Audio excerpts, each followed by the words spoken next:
podobného, ako máme teraz, ktoré sa konalo 28.3.2012, pred rokom.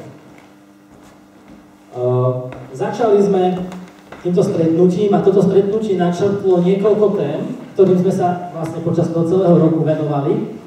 Prvá téma, dosť podstatná, bol problém so psíčkarmi.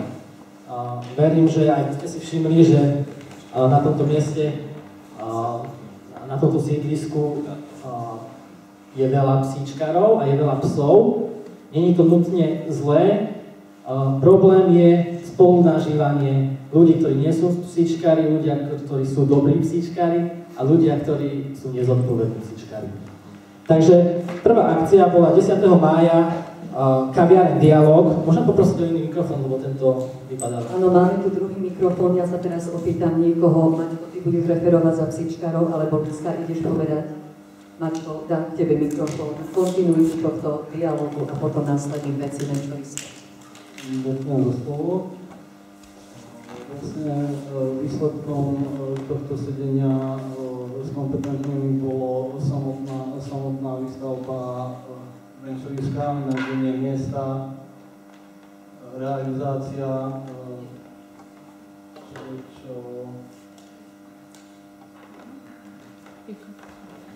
No, dobre, no. Pomôžem ti, ja o tom viem veľa. No. Mám síce psík, ale v inej mestskej časti.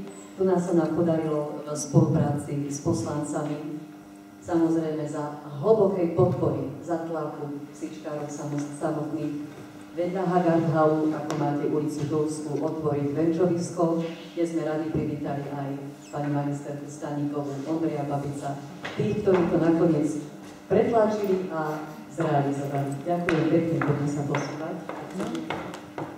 Ja by som ešte v rámci tohto projektu veľmi rada poďakovala pani inžinierke Murínovej z odboru výstavby a životného prostredia, pretože s nami naozaj aktívne spolupracovala, bola otvorená tejto možnosti a spolupracujeme s ňou vlastne aj v ďalších projektoch a takisto plánujeme aj výstavbu na iných sídliskách práve týchto venčovisk, pretože na západe to má veľký úspech. Takže ďakujeme aj pani inžinierke Murínovej. Takže keď sa dá, tak sa dá.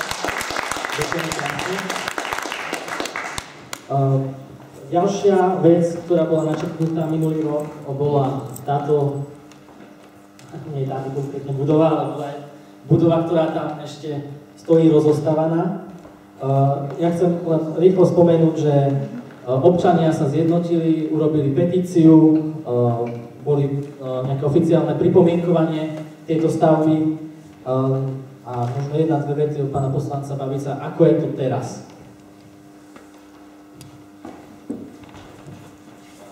Momentálny stav v rámci prípravy tejto stavby po konzultáciách s budúcim investorom je pred schválením stavebného povolenia a podľa včerajších informácií by malo dôjsť k začiatku stavby už na jeseň tohto roku. Takže dúfam, že tá stavba naplní naše predstavy o tom, že nám pomôže aj v statickej doprave, aj trošku skultúrni celé naše sídlisko. Ďakujem, ak môžem doplniť ešte.